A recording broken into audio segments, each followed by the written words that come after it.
And so part of the work that I do as a grief doula is to try to slow things down enough so that we Mm, can begin to heighten the awareness and listen to the body, start to parse out the thoughts mm, and then the feelings as well. And then there are a lot of different tactics that we take, and I'd like to share one of them, which is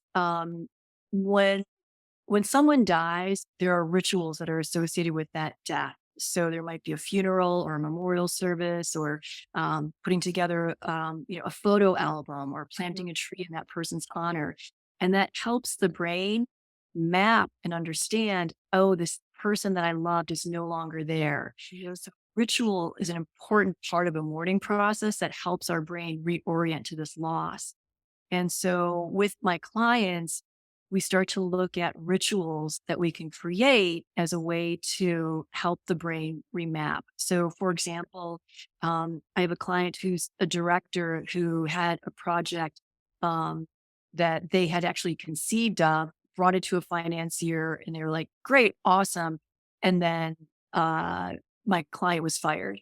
And Mm, this project that they had conceived of that came from them was literally like ripped from their body. right. And it was so heartbreaking. And to your earlier point, her reps were just like, okay, well, what's next? What do you feel like you Right. want to jump into? And it's like, well, wait a second.